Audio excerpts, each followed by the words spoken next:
Hello everyone, welcome back to the YouTube channel, third lecture of the graph theory, right?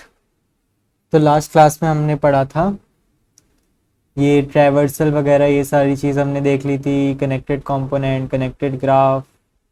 फिर उसके base में ये minimum कितने number of edges चाहिए कि आपके ग्राफ हमेशा कनेक्टेड ही बने, राइट? एंड मिनिमम कितने नंबर ऑफ एजेस चाहिए कि ग्राफ आपकी कनेक्टेड बन सके, राइट? पॉसिबिलिटी रहे कनेक्टेड की। मिनिमम नंबर ऑफ कितने एजेस चाहिए, तो n-1 चाहिए। और मिनिमम कितने नंबर ऑफ एजेस चाहिए कि आपकी ग्राफ नेसेसरी कनेक्टेड बने, तो n-1 एजेस को कंप्लीट ग्राफ बना दो। फिर उसके बाद में अगर एक भी एज आप जोड़ोगे तो आपकी फाइनल ग्राफ जो है वो कनेक्टेड ही बनेगी। ये सारी चीज़ हमने अच्छे से देख ली थी। फिर उसके आगे हमने एक ऑब्जर्वेशन देखी थी कि अगर एक ग्राफ कनेक्टेड है और उसमें एग्जैक्टली नहीं, अगर किसी ग्राफ में एग्जैक्टली टू वर्टेक्सेस हैं और डिग्री के, तो उनके बीच में पाथ होएगा ही होएगा। ये हमने देखा था एक ऑब्जर्वेशन, और फिर उसको मैंने आपको विजुलाइज भी करवाया था, प्रूफ भी कराया था। ठीक है, तो आज हम करेंगे यूरल ग्राफ से अपना डिस्कशन स्टार्ट। तो कलर कौन सा चल रहा था? ब्लू। ठीक है, तो यूरल ग्राफ से अपना डिस्कशन स्टार्ट करते हैं। तो यूरल ग्राफ क्या? देखो, ये दो तरीके के ग्राफ होते हैं अपने पास, यूरल एंड हैमिल्टोनियन। दोनों आपस में भाई बहन है। और ये दोनों जो ग्राफ है वो निकले कहाँ से? ट्रैवर्सल जो है ना, उनसे निकले, राइट? यूरल ग्राफ क्या कहता है कि स्टार्ट फ्रॉम अ वर्टेक्स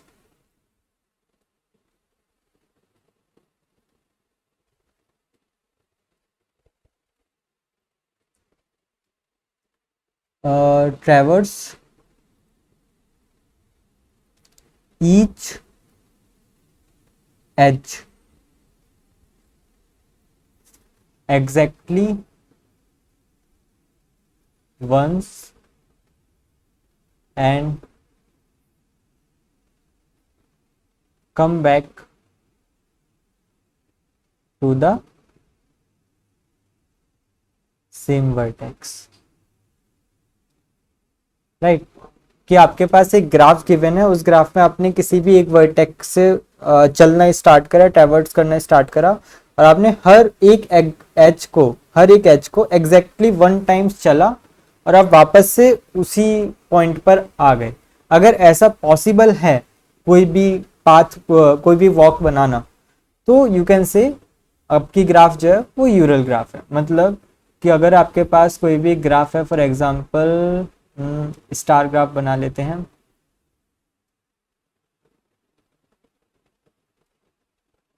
काफी फेमस ग्राफ है ये। ठीक है, ये सारे आपके वर्टेक्स हैं।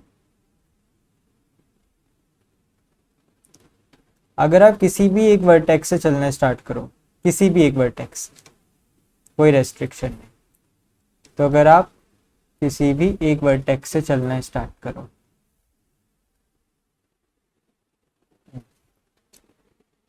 चलो ऐसे चलना स्टार्ट कर दिया, ये चलना स्टार्ट करा,